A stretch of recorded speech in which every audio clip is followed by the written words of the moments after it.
Je ne pouvais pas bouger pour l'ajuster. J'avais du mal à reprendre mon souffle.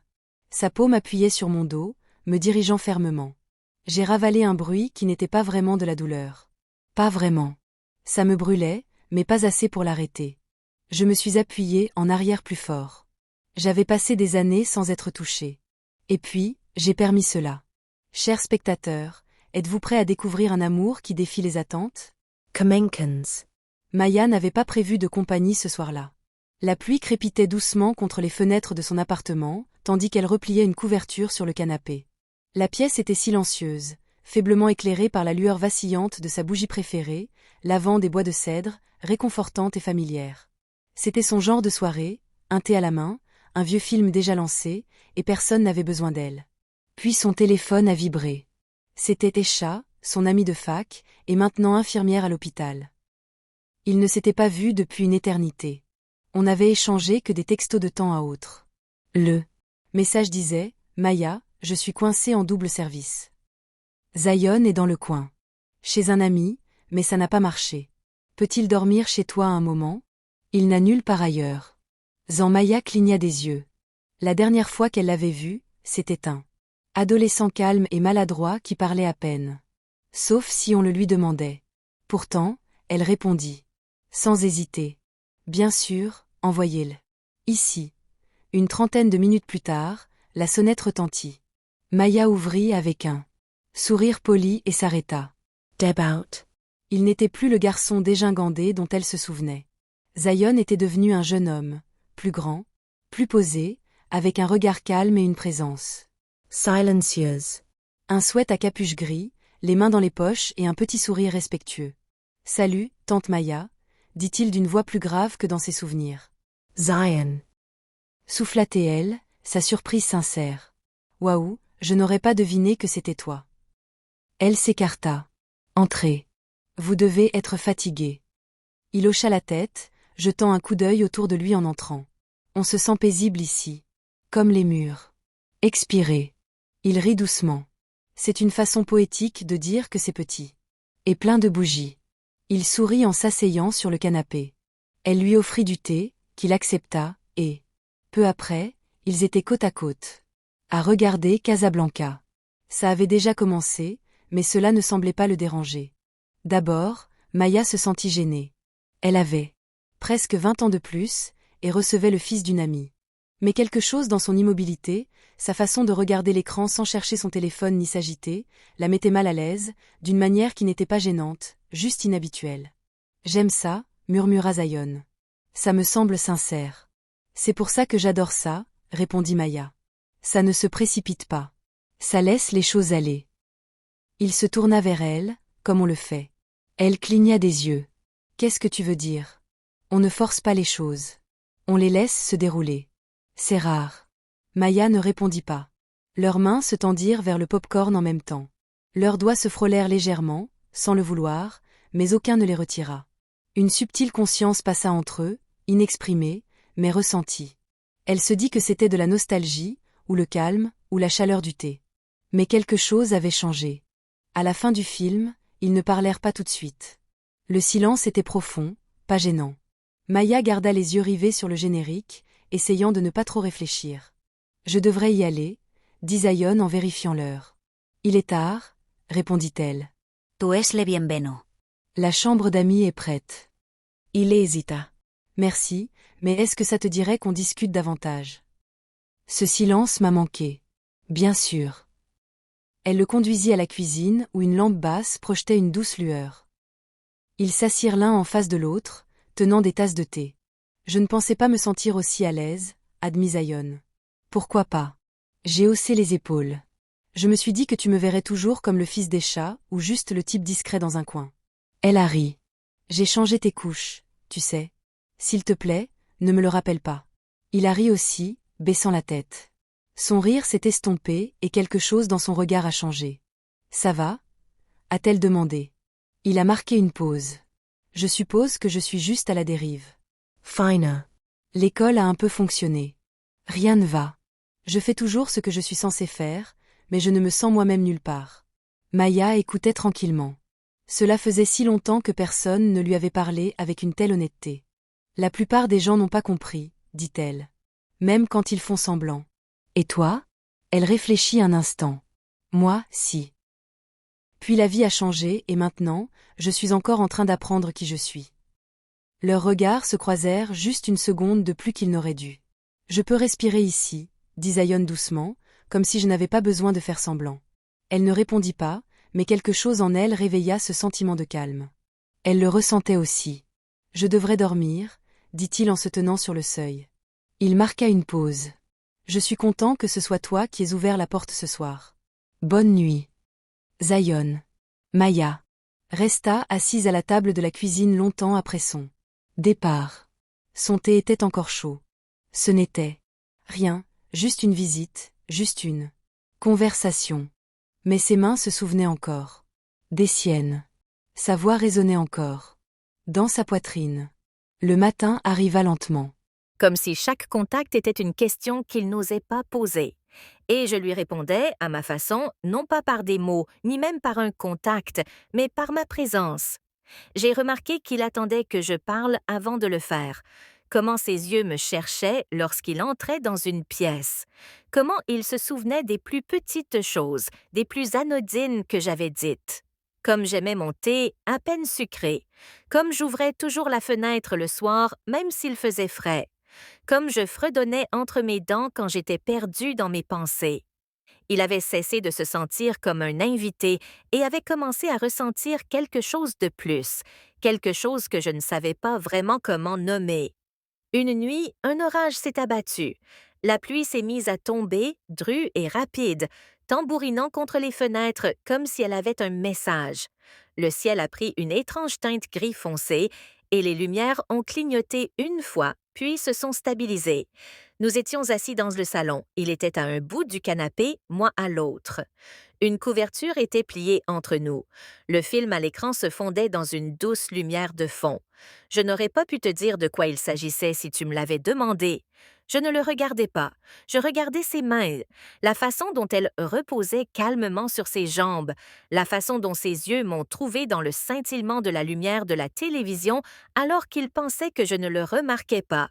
Puis la coupure de courant, l'obscurité, pas de bourdonnement de réfrigérateur, pas de bande-son, juste la pluie et le silence. On dirait qu'on est coincé, dis-je en essayant de garder une voix légère. Ouais, répondit-il, sa voix était basse, presque engloutie par le bruit de la tempête. Puis il s'approcha de moi, pas brusquement, juste légèrement, lentement. Son bras effleura le mien, il ne recula pas. Moi non plus. C'est bizarre, dit-il, au bout d'un moment, comme certains silences en disent plus que les mots. Je me tournai vers lui. Il était plus proche que je ne le pensais, assez près pour que je puisse voir la légère tache de rousseur sous sa mâchoire. Mais le parc semblait être un autre monde. Isabelle me montra des recoins cachés que je n'avais jamais remarqués. Elle m'acheta un bretzel et se moqua de la quantité de moutarde que j'utilisais. Pour la première fois depuis des années, je ris. Vraiment rite. Point. Nous nous retrouvâmes dans un petit centre d'art communautaire où elle fit du bénévolat. Elle m'a présenté à la coordinatrice mentionnant mes croquis avec désinvolture.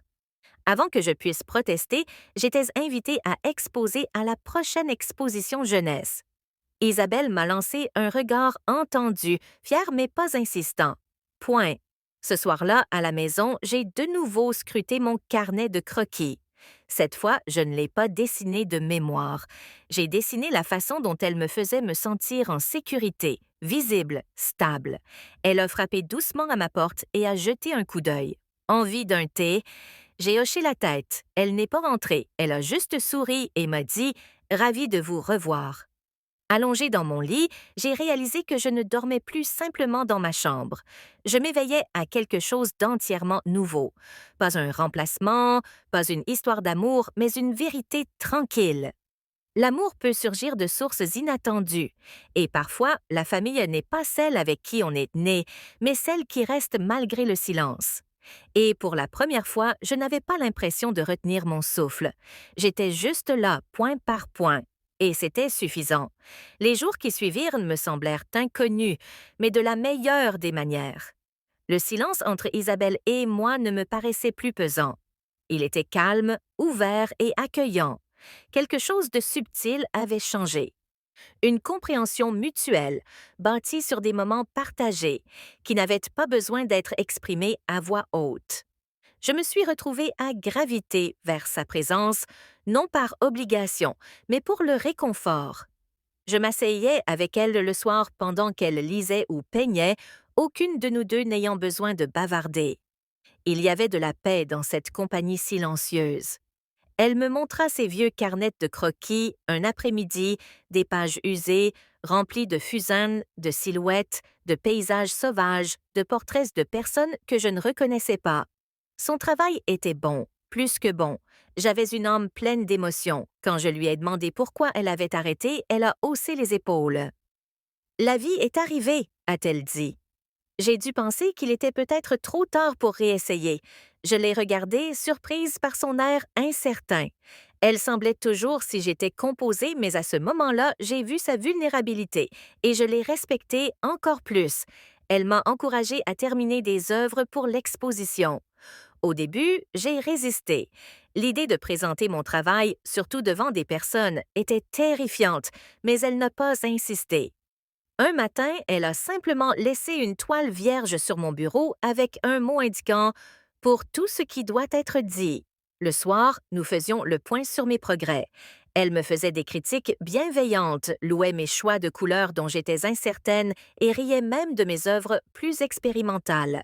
Quelque chose que j'avais enfoui pendant des années sous le poids de la routine, de la déception et d'un lit conjugal froid. Avec Steve, je me sentais désirée, dangereuse, renaissante. Mais ce que j'ignorais, c'est que notre petit feu était sur le point de se transformer en un véritable brasier. Ce dimanche-là, Barry invita quelques amis à regarder le match des Dolphins. La maison était bruyante, remplie de snacks, de bière et de rires. J'essayais de mon mieux d'agir normalement. Je portais une robe longue, pas de maquillage et j'évitais Steve à chaque instant. Mais il ne me laissait pas tranquille. Chaque fois que Barry quittait de la pièce, Steve était là, me murmurant des obscénités à l'oreille, me caressant les fesses du bout des doigts en passant, m'envoyant des messages que je n'osais ouvrir devant personne. Et puis, c'est arrivé. Barry était sorti sur la terrasse pour prendre un appel. Son téléphone a vibré sur le comptoir, j'y ai jeté un coup d'œil par accident et je suis restée figée. L'écran s'est allumé. C'était une notification de messagerie vocale. Mon numéro m'a retourné. Je n'avais aucun souvenir de l'avoir appelé. J'ai attrapé le téléphone, le cœur battant, et j'ai ouvert le message. Je l'ai écouté et le son qui en est sorti m'a glacé le sang. C'était ma voix qui le suppliait de ne pas s'arrêter. C'était hier soir, depuis la cuisine. Mon téléphone a dû composer le numéro de Barry à ce moment-là et laisser un message vocal qui a tout capturé. J'ai failli laisser tomber le téléphone.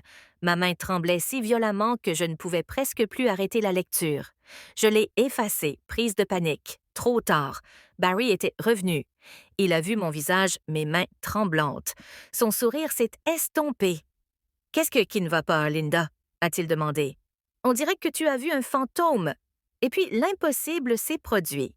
Steve est entré derrière lui, s'est étiré, a bâillé et a dit d'un ton désinvolte. « Papa, quand est-ce que c'est que tu repars? » Linda et moi, on s'est beaucoup rapprochés pendant ton absence. Barry s'est tourné vers moi, puis vers Steve, ses yeux se sont plissés et tout a explosé. Il exigeait la vérité.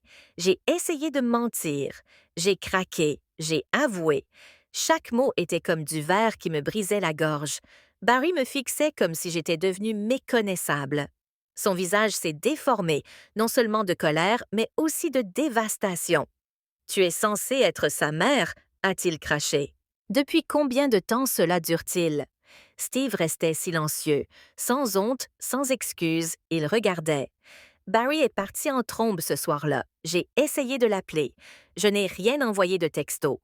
Le lendemain matin, Steve était parti lui aussi. Il est parti sans un mot, sans un mot. Juste une chambre vide et un lit qui sentait encore la trahison. La maison était trop silencieuse.